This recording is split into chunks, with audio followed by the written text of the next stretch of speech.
வணக்கம். இன்று நீங்கள் கேட்கவிருப்பது தமிழின் மிக முக்கியமான எழுத்தாளர் சுஜாதாவின் சிறுகதையான ஃபிலிமோத்சவ். வாசிப்பவர் உங்கள் ஜனனி. மந்திரி வந்திருக்க வேண்டும். எல்லோரும் தேர்தல் உற்சவத்தில் கவனமாக இருந்ததால் டில்லி அதிகாரி ஒருத்தர் மட்டுமே வந்திருந்தார். வெள்ளைக்கார டைரக்டர்கள் சிலர் வந்திருந்தார்கள். எதற்கெடுத்தாலும் வெரி நைஸ் வெரி நைஸ் என்றார்கள். மற்றொரு கல்யாணராமனை தேடி தமிழ் சினிமா டைரக்டர்கள், கதாசிரியர்கள், பத்திரிகையாளர் என்று பல பேர் டேரா போட்டிருந்தார்கள். சகட்டுமேனிக்கு சினிமா பார்த்தார்கள், குடித்தார்கள். விலை போகாத ஹிந்தி நடிகர்கள், குறுந்தாடி வைத்த புதிய தலைமுறை டைரக்டர்கள், புது கவிஞர்கள், அரசாங்க அதிகாரிகள், கதம்பமான கும்பல். சிகரெட் பிடிக்கும் பெண்கள் சத்யஜித் ரேயை தொடர அவர் பொலான்ஸ்கியை கட்டிக்கொண்டு போட்டோ எடுத்து கொண்டார். பட்டுப்புடவை அணிந்த ஒரு சுந்தரி குத்துவிளக்கை ஏற்றினாள். எல்லோரும் சினிமா எத்தகைய சாதனம், மனித சமுதாயத்தை எப்படி மாற்றக்கூடிய வல்லமை படைத்தது என்பது பற்றி இங்கிலீஷில் பேசினார்கள். சினிமாவும் சமூக மாறுதலும் என்று புஸ்தகம் அச்சடித்து ஒல்லியான அதை 20 ரூபாய்க்கு விற்றார்கள். உதட்டு நுனியில் ஆங்கிலம் பேசினார்கள். சினிமா விழா.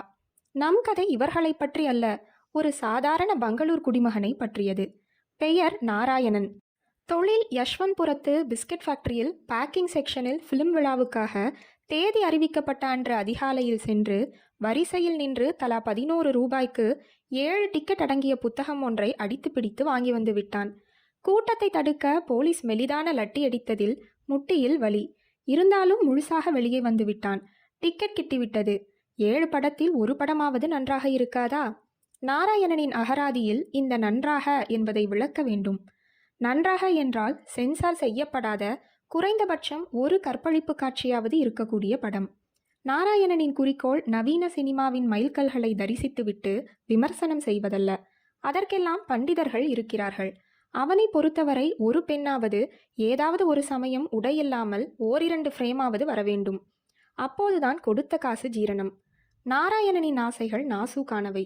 அவன் தின வாழ்க்கையும் மன வாழ்க்கையும் மிகவும் வேறுபட்டவை. தின வாழ்க்கையில் அவன் ஒரு பொறுப்புள்ள மகன், பொறுப்புள்ள அண்ணன், பக்தி உள்ள பிரஜை. வனஸ்வாடி ஆஞ்சநேயா, ராஜாஜி நகர் ராமன் எல்லாரையும் தினசரி அல்லது அடிக்கடி தரிசிக்கின்றவன்.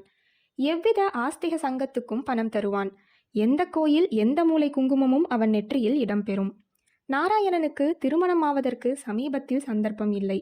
5 தங்கைகள், அனைவரும் வளர்ந்து கல்யாணத்திற்கு காத்திருப்பவர்கள். ஒருத்திக்காவது ஆக வேண்டாமா? பெண்களை பற்றி இயற்கையாகவே நாராயணன் கூச்சப்படுவான். பஸ் நிலையத்திலோ ஃபேக்டரியிலோ அவர்களை நிமிர்ந்து பார்க்க மாட்டான். அவனை பலரும் புத்தன், ஞானி என்று அழைப்பார்கள். அவன் மன வாழ்க்கை வேறு தரத்தது. அதில் அபார அழகு, கன்னியர்கள் உலவி அவனையே எப்போதும் விரும்பினர். இன்றைய தமிழ், இந்தி சினிமாவின் அத்தனை கதாநாயகியரும் நாராயணனுடன் ஒரு தடவையாவது பக்கத்தில் அமர்ந்து தடவி கொடுத்திருக்கிறார்கள். எத்தனை அழகு என்று வியந்திருக்கிறார்கள். நாராயணனுக்கு கிருஷ்ணன் என்றொரு சிநேகிதன். அவன் அடிக்கடி நாராயணனிடம் கலர் கலராக சில போட்டோக்கள் காண்பிப்பான்.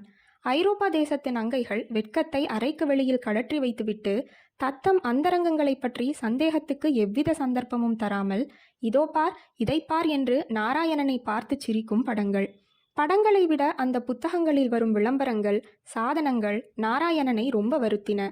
இதெல்லாம் நம் நாட்டில் கிடைத்தால் என்னவா? என் போன்ற தனியனுக்கு இந்த சாதனங்கள் சிறப்பானவை. பயமோ கவலையோ இன்றி எவ்வளவு திருப்தியும் சந்துஷ்டியும் அளிக்கும். என்னதான் அழகாக அச்சிடப்பெற்றிருந்தாலும் சலனமற்ற 2 பரிமாண படங்களை விட சினிமா சலனம் சிறந்ததல்லவா? நங்கைமார் நகர்வதை தரிசிக்கலாம், கேட்கலாம். கிருஷ்ணப்பா சொன்னான், அத்தனையும் சென்சார் செய்யாத படம் வாத்தியாரே. நான் எதிர்த்தாப்புல தியேட்டருக்கு வாங்கியிருக்கிறேன். தினம் தினம் படத்தை விட்டு வெளியே வந்ததும் எப்படி இருந்தது என்று சொல்லு, நானும் சொல்கிறேன். நாராயணன் பார்த்த முதல் படம் ரஷ்ய படம். சைபீரியாவின் பனிப்படலத்தில் எவ்வளவு கஷ்டப்பட்டு அவர்கள் வேலை செய்து எண்ணெய் கண்டுபிடித்து. படம் பூரா ஆண்கள், கிழவர்கள். பாதி படத்துக்கு மேல் பனிப்படலம். வெளியே வந்தால் போதும் என்று 2 மணி நேரத்தை 2 யுகமாக கழித்துவிட்டு வெளியே வந்தான். கிருஷ்ணப்பா எதிர் தியேட்டரில் பார்த்த ஃபிலிமோத்சவ படத்தில் 5 நிமிடம் விடாப்பிடியாக ஒரு கற்பழிப்பு காட்டப்பட்டதாம். கனடா தேசத்து படம். வர்ணித்தான். பார்க்கிறவங்களுக்கே சுத்தாயிடுச்சு வாத்தியாரே. நாராயணன் இன்னும் ஒரு நாள் இந்த தியேட்டரில் பார்ப்பது, அப்புறம் எதிர் தியேட்டரில் மாற்றிக்கொள்வது என்று தீர்மானித்தான். நாராயணன் பார்த்த 2வது படம் டிராகுலா பற்றியது. படம் முழுவதும் நீல நிறத்தில் இருந்தது. நீல நகங்களை வைத்துக்கொண்டு ராத்திரி 12 மணிக்கு கல்லறையில் இருந்து புறப்பட்ட டிராகுலா அந்த அழகான பெண்ணின் இரத்தத்தை உறிஞ்சுவதற்கு கிளம்பிய போது நாராயணன் சிலிர்த்து கொண்டான். ஆஹா, இதோ ரத்தம் உறிஞ்சுவதற்கு முன்பு இதோ ஒரு கற்பழிப்பு, சிறந்த கற்பழிப்பு. அப்படியே அவள் கவுனை கீறி குதறி கிழித்து உள்ளுடைகளையும் உதறி போட்டு மெதுவாக அங்கம் அங்கமாக அந்த நகங்களால் வருடி அப்புறம்தான் கழுத்திலிருந்து ரத்தம் எடுக்கப் போகிறது என்று எதிர்பார்த்து ஏறக்குறைய நாற்காலியில் சப்பனமிட்டு உட்கார்ந்து கொண்டான்.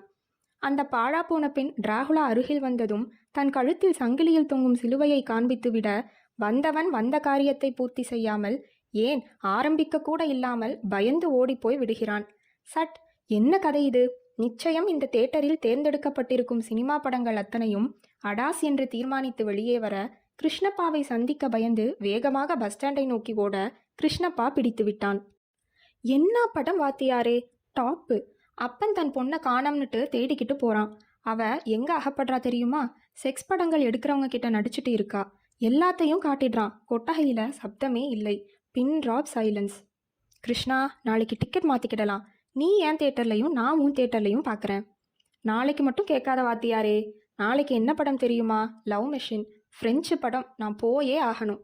பிளாக்கில் கிடைக்குமா? பார்க்குறேன். துட்டு ஜாஸ்தியாகும். ஏன், உன் படம் என்ன ஆச்சு? சே, பேசாத. மரம் செடி கொடியை காட்டியே எல்லா ரீலையும் ஓட்டுறான். நீ எப்படியாவது எனக்கு பிளாக்ல ஒரு டிக்கெட் வாங்கிடு. என்ன விலையா இருந்தாலும் பரவாயில்லை.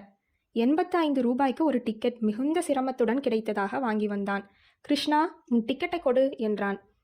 இதை வித்து பார்க்க முடியுமான்னு சோதிச்சுட்டு அப்புறம் வரேன். நீ தேட்டர் போயிரு என்றான். படத்தின் பெயர் லவ் மெஷின் இல்லையாமே. ஏதோ ஒரு மெஷின், கிராக்கிங் மெஷினோ என்னவோ. ஆனா படு ஹாட், கேரண்டி மால்.